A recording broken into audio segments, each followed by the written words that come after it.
لیکن جب ایک طرف ایک نہتہ سیاستدان کھڑا ہے، دوسری جانب آپ بندوق لے کے کھڑے ہیں، تو اس میں مذاکرات ہو نہیں سکتی۔ صورتحال پیدا ہوئی اور مشرقی پاکستان میں پیدا ہوئی تو اقتدار کن کے پاس تھا؟ فوجیوں کے پاس، اور کن سے وہ جغرافی سرحدوں کی حفاظت نہیں ہو سکی؟ فوجیوں سے۔ پھر مجھے بتائیے کہ حاصل کیا ہوا؟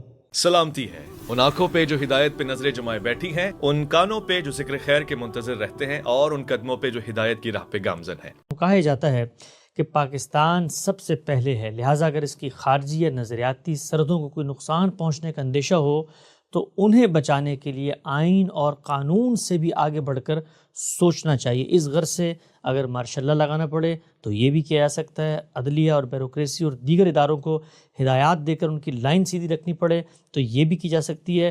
لوگوں کو اگر قانون سے ماورا اٹھا کر لاپتہ کر دیا جائے تو یہ بھی کیا جا سکتا ہے۔ اس کی وجہ کیا ہے؟ اس کی وجہ یہ کہ کرپٹ اور غیر نظریاتی سیاستدانوں کو قید میں ڈال کر بھی ملک کی خاطر اور ملک کی سلامتی اور ملک کی بقا اور قومی تشخص کی بحالی کی خاطر یہ کرنا پڑے تو یہ سب کچھ بھی کیا جائے گا۔ پاکستان کی ایک تاریخ ہے، ہم یہ جانتے ہیں کہ 4 دفعہ باقاعدہ فوج اپنے اس بیانیے کو لے کر پہلے تو پس پردہ بیٹھتی تھی، سیاستدانوں کو پیدا کرتی تھی، کہیں پہ آئین میں رد و بدل کرتی تھی، کہیں پر اپنے بیانیے کو درون خانہ پیش کرتی تھی، لیکن ببانگ دہل آئین کو ردی کی ٹوکری میں پھینک کر چور دروازے سے ہم نے دیکھا کہ پھر وہ تالا آزما سپہ سالار جنہوں نے سرحد کی حفاظت کرنی تھی، عنان حکومت پر براجمان ہو کر ملک کا اقتدار پر قبضہ کر لیا۔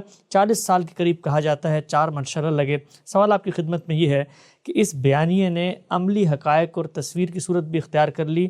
نقصان کیا ہوتا ہے غم صاحب جب لوگ آ جاتے ہیں اور حکومت کرنا شروع کر دیتے ہیں تو جو کچھ نظریہ تھا، بیانیہ تھا، ہونا تو یہ چاہیے نا کہ آپ کو موقع مل گیا چلیں اس کو پورا کر کے دکھا دیں، لیکن ترقی معکوس کا سفر ہم نے دیکھا کہ ان مارشاء اللہوں کے دور میں ہوا۔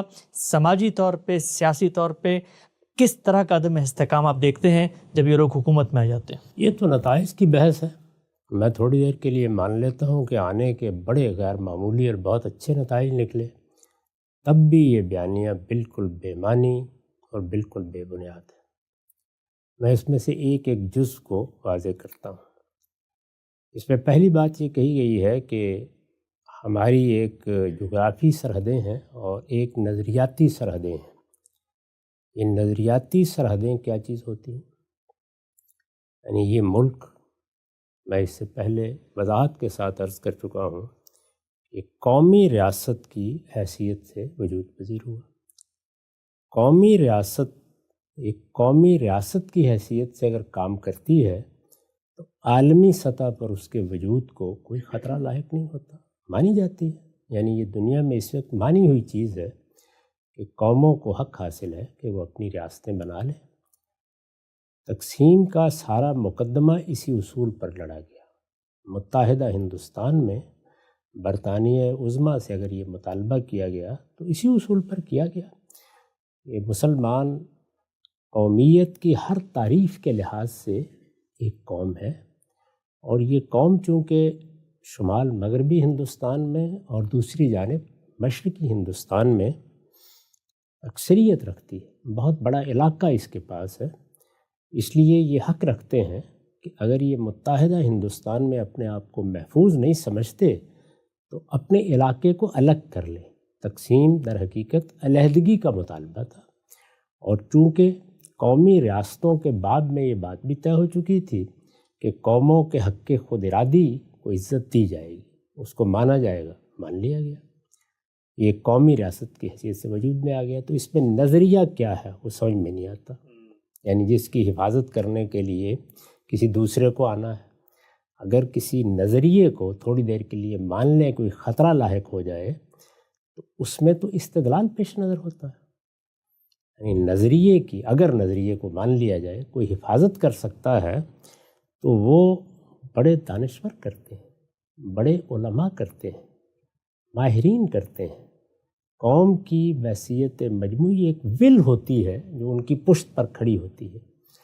اگر لوگ یہ محسوس کریں گے کہ کوئی نظریاتی خطرہ پیدا ہو گیا ہے، اس زمانے کے پس منظر میں کہہ سکتے ہیں آپ کہ اشتراکی فکر سے ایک نظریاتی خطرہ سامنے آیا، وہ بھی بعد میں آیا، تھوڑی دیر کے لیے مان لیں کہ آ گیا ہے، تو اس کا مقابلہ کرنے کے لیے دو ہی چیزیں ہوں گی.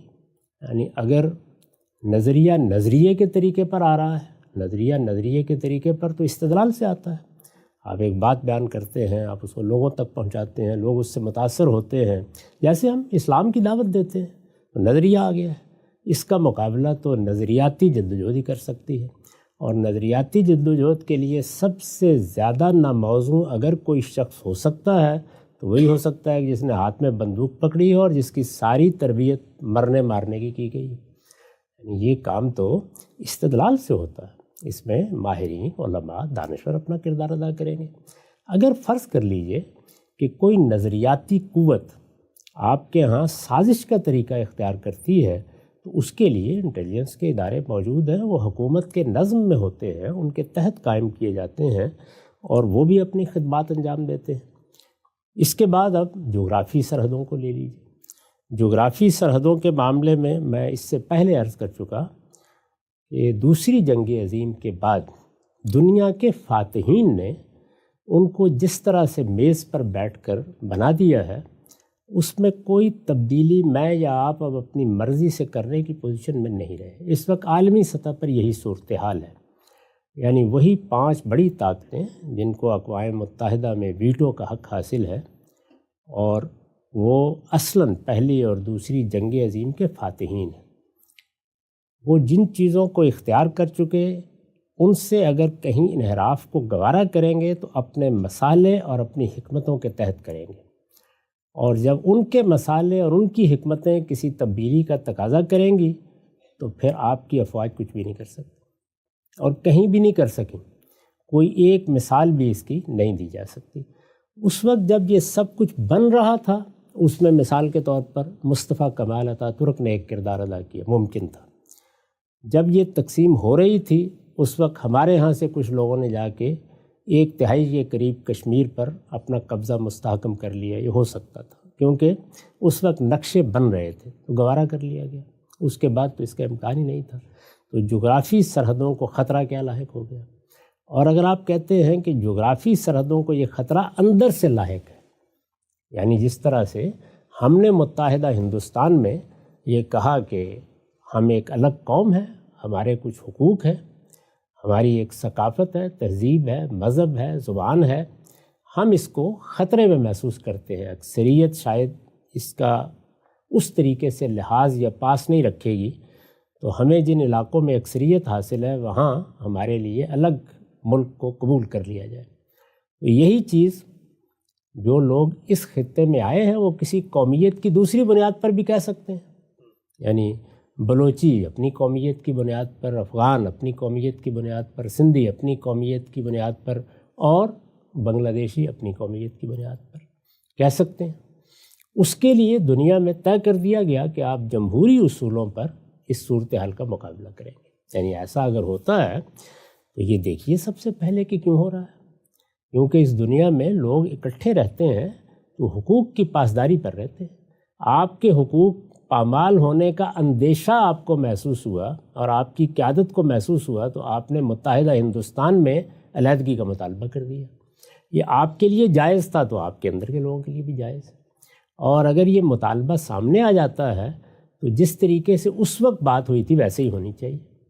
اس وقت یہ مطالبہ کرنے والوں کو غائب تو نہیں کہہ دیا گیا تھا، لوگ اٹھا کر تو نہیں لے گئے تھے، کسی فوج کی اس وقت قوت تو ان کے خلاف استعمال نہیں کی گئی تھی. یعنی یہی تھا نا کہ بات ہوئی اور اس بات چیت میں میز پر بیٹھ کر مختلف منصوبے سامنے آئے، گفتگو ہوئی، اس کے بارے میں کسر و انکسار بھی ہوا، سب ہوا، یہاں تک کہ آخر میں کیبنٹ مشن پلان کو خود قائد اعظم نے قبول کر لیا. تو ایک راستہ نہیں تھا، 10 راستے تھے. سیاسی طریقے سے ان پہ گفتگو ہوتی رہی، یہاں بھی ہو جائے گی. اور اس گفتگو کرنے کے لیے سب سے اچھے سیاستدانی ہوتے ہیں، اس لیے کہ وہ یہ جانتے ہیں کہ کہاں تعلقات بڑھانے ہیں، کہاں معاملات میں کسر انکسار کرنا ہے، کہاں چھوڑنا ہے. وہ عزت دینا بھی جانتے ہوتے ہیں، مختلف قوتوں کو جمع کرنا بھی جانتے ہوتے ہیں. وہ اس طرح کی نفرت کی مہمات نہیں چلاتے جیسے کہ فوج کی ضرورت ہوتی ہے یا فوجی ذہن کی مصیبت ہوتی ہے، تو وہ کر لیں گے یہ کام. چنانچہ کیا واقعہ ہے اور اس واقعے کا کوئی انکار کر سکتا ہے کہ پھر اگر اس طرح کی صورتحال پیدا ہوئی اور مشرقی پاکستان میں پیدا ہوئی تو اقتدار کن کے پاس تھا؟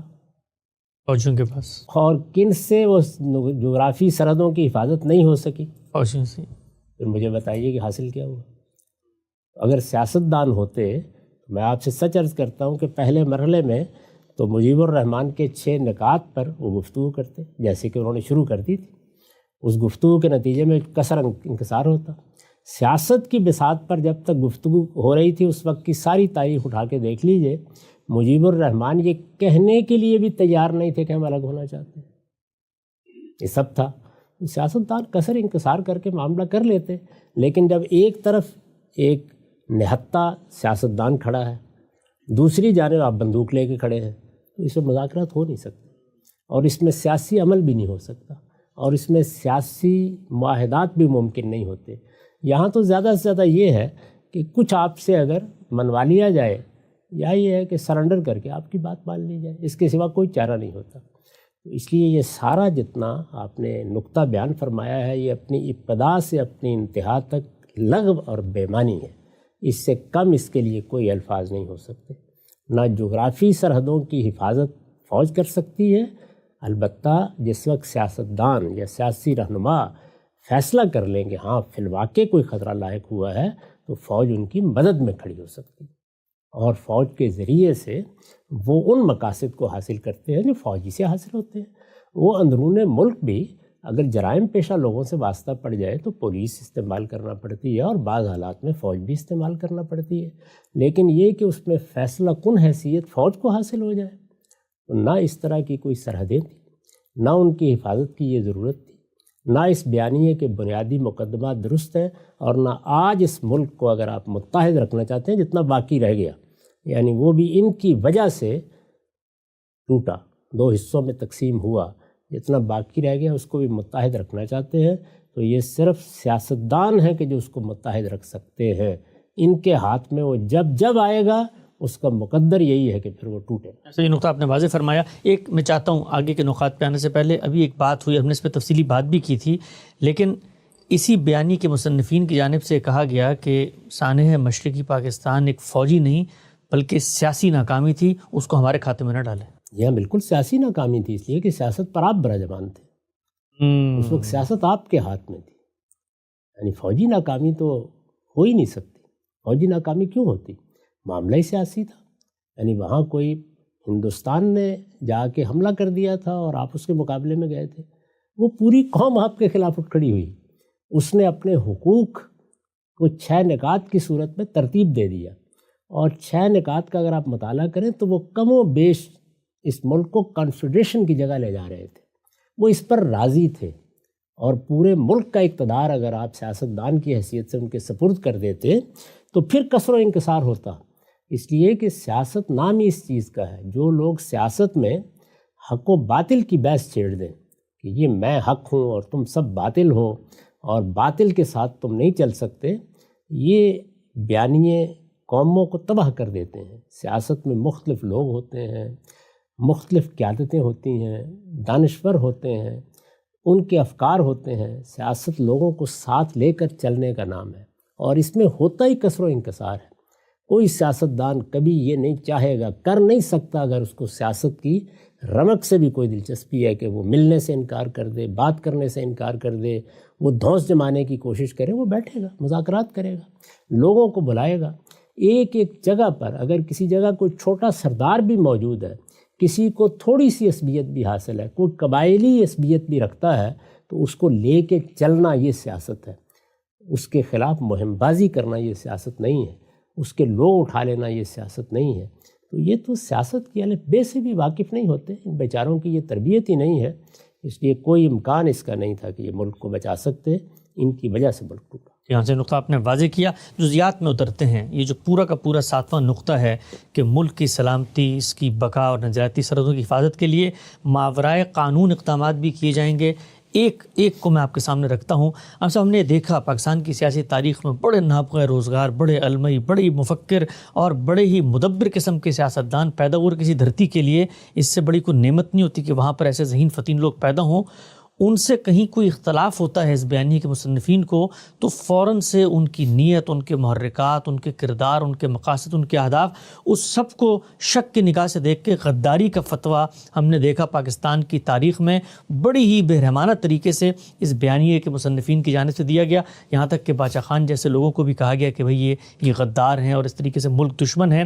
یہ بتائیے گا کہ آپ نے بڑا اچھا نقطہ واضح کیا کہ سیاستدان کس طرح بات کرتے ہیں، یہ جو مائنڈ سیٹ ہے، اس مائنڈ سیٹ میں مذاکرات، افہام و تفہیم، بیٹھنا، بات چیت کرنا، اختلاف رائے کو گوارا کرنا، یہ تو ممکن ہی نہیں ہوتا۔ تو اس کے نتیجے میں ہماری جو اعلیٰ سیاسی قیادت تھی وہ کتنی دل برداشتہ ہوئی؟ اعلیٰ سیاسی قیادت پہلے دل برداشتہ ہوئی، پھر پے در پے مایوس ہوئی، پھر اس کے پیدا ہونے کے عمل پر قدغن لگی اور گملوں میں نئی طرز کے پودے اگا دیے گئے۔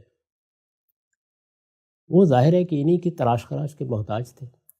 فوجی ذہن کے لیے سیاسی عمل کو سمجھنا ہی ممکن نہیں ہوتا۔ اچھا، یعنی سیاسی عمل اس طرح نہیں ہوتا۔ چنانچہ اس ذہن کے لوگ اگر کہیں ان کے قریب آ جائیں یا ان کے ذریعے سے سیاستدان بنا دیے جائیں تو وہ بھی بالکل یہی رویہ اختیار کرتے ہیں، کیونکہ فوجی ذہن تو صرف یہ جانتا ہے کہ میرے سامنے دشمن ہے اور میرے ساتھ کھڑا ہوا میرا ساتھی، اور یہی ہونا چاہیے، اس کو ایسے ہی سوچنا چاہیے، اس کی تربیت اسی طرح کی جاتی ہے۔ اس نے مارنا ہے، سیاستدان نے لوگوں کو جیتا رکھنا ہے، اور فوجی کی ذمہ داری یہ ہے کہ وہ لوگوں کو اگر وہ غلط راستہ اختیار کریں تو مار دے۔ سیاستدان غلط راستہ اختیار کرنے والوں کو بھی قریب لاتا ہے، ان کو بھی قومی دھارے میں شامل کرتا ہے، ان کو بھی ساتھ لے کے چلتا ہے، وہ چیزوں کو ختم کر کے اپنا جھنڈا نہیں لہراتا۔ فوج کو کرنا ہی یہی ہوتا ہے، وہ جھنڈا لہرا نہیں سکتی جب تک کہ سامنے کی طاقت کو ختم نہ کر دے۔ تو یہ دو الگ الگ ذہن ہیں، اور جب اس ذہن کو آپ یہاں استعمال کریں گے تو آپ برباد کر دیں گے۔ مجھ سے کسی شخص نے پوچھا کہ کیا پاکستان کے حکمران علماء کو نہیں ہونا چاہیے؟ تو میں نے ان سے کہا کہ ہرگز نہیں، بلکہ ایسا کوئی امکان بھی پیدا ہو تو اس کے راستے میں رکاوٹ ڈالنی چاہیے۔ وہ بہت جذباتی ہو گئے اس کے نتیجے میں، اور انہوں نے پلٹ کے یہ کہا کہ صحابہ کرام تو دیکھیے بڑے بڑے عالم تھے، اور سیدنا صدیق کا نام لیا۔ تو میں نے یہ کہا کہ نہیں، یہ آپ کی غلط فہمی ہے۔ علم جب وہ صورت اختیار کرتا ہے جیسے کہ وہ اب اختیار کر چکا ہے، یعنی اب ہم کیا ہوتا ہے، کچھ علوم سیکھتے ہیں، فنون سیکھتے ہیں، ایک خاص ایپٹیچیوڈ ہوتا ہے، اس کے تحت ہم کسی خاص فن کو اختیار کرتے ہیں، اس کی تربیت پاتے ہیں، اس کے بعد کہیں جا کر ایک شخص عالم بنتا ہے۔ تو اس میں مزاج، افتاد طبع، چیزوں کو دیکھنے کا انداز، یہ سب کچھ بالکل منفرد طریقے سے وجود میں آتا ہے۔ تو ایک بڑا عالم دنیا کے سامنے، بڑا عالم سے میری مراد صرف دین کا عالم نہیں ہے، سائنس کا عالم بھی ہوگا، جغرافیے کا بھی ہوگا، کسی اور فن کا بھی ہوگا۔ صحابہ کرام کا معاملہ یہ نہیں ہے، سب صحابہ کا، ان میں سیدنا صدیق ہیں، سیدنا عمر ہیں، یہ بڑے لیڈر ہیں، اصلاً سیاسی رہنما ہیں، بہت بڑے سیاسی رہنما ہیں، لیکن اس وقت ہمارے دین کا علم تو وہی تھا نا جو حضور نے دے دیا، ابھی وہ باقاعدہ کوئی فن میں نہیں بدلا۔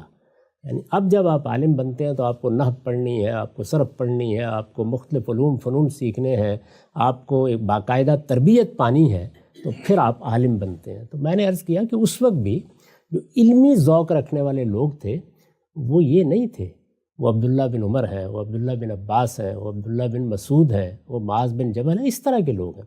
یہ مسلمانوں کی اس وقت کی سیاسی قیادت ہے، یہ اس کے زعماء ہے۔ اور پیشے کے لحاظ سے بھی یہ نہیں ہے کہ مولوی صاحب ہیں اور کسی مدرسے میں پڑھاتے ہیں، کوئی تجارت کر رہا ہے، کوئی زراعت میں دلچسپی رکھتا ہے، کسی کا یہ معاملہ ہے۔ تو اس لیے یہ بات درست نہیں ہے۔ تو انہوں نے کہا کہ اس کا مطلب یہ ہے کہ تم اپنے بارے میں بھی یہ کہتے ہو؟ تو میں نے کہا کہ میں تو اللہ سے پناہ مانگتا ہوں اس کی کہ مجھے کسی وقت کوئی سیاسی منصب دے دیا جائے۔ تو انہوں نے تعجب سے پوچھا کہ کیوں؟ میں نے کہا اس لیے کہ میرے مشاغل، نوعیت اور افتاد طبع چیزوں کے بارے میں جو زاویہ پیدا کرتے ہیں وہ تنقیح کا زاویہ ہے، یہ سیاست کے منافی زاویہ ہوتا ہے۔ بہت اہم بات۔ میں تارو پود بکھیر دوں گا کسی چیز کی، یعنی جس طرح ایک فوجی کا کام مار دینا ہے، میرا کام نظریات کے اندر اتر کر ان کے ریشے ریشے کو الگ کر دینا ہے۔ یہ کام تو جہاں بھی کیا جائے گا اس میں ایک نئی دنیا پیدا ہونی شروع ہو جائے گی، اس لیے میں بالکل ناموزوں آدمی ہوں اس مقصد کے لیے۔ اس کو سمجھنا چاہیے۔ تو یہ لوگ انتہائی ناموزوں ہیں، یعنی میں ناموزوں ہوں اور یہ انتہائی ناموزوں ہیں۔ اس لیے اللہ کی پناہ مانگنی چاہیے ان لوگوں سے کہ یہ کسی وقت اقتدار سنبھالیں۔ چنانچہ جب انہوں نے سنبھالا، آپ تینوں ادوار کو دیکھ لیں، میں چوتھے کو اس لیے شامل نہیں کرتا کہ وہ اصل میں ایوب خان کے مارشل اللہ ہی کا تسلسل تھا، یحییٰ خان کو جو اقتدار ملا۔ تینوں کو دیکھ لیں، یعنی تینوں ہماری سوسائٹی کو تباہ و برباد کر کے دنیا سے رخصت ہوئے۔ تینوں کا معاملہ ہے۔ ایک تو ابھی خیر موجود ہیں اور اپنا انجام دیکھ رہے ہیں، لیکن جب بھی کوئی گیا ہے اس نے انتہائی شدید نقصان پہنچایا ہے، کیونکہ اس کا سارا ذہن فوجی ہے، سوچنے کا انداز یہی ہے، وہ مارنے اور مرنے، غدار اور محب وطنی میں لوگوں کو تقسیم کر سکتا ہے۔ اس کو یہ پتہ ہی نہیں ہے کہ سیاست کیا ہوتی ہے، سیاسی عمل کیسے ہوتا ہے، سیاست میں جگہ کیسے بنائی جاتی ہے، سیاست دانوں کو عصبیت کیسے حاصل ہوتی ہے، اس کی عزت کیسے کی جاتی ہے، وہ اس سے واقف نہیں۔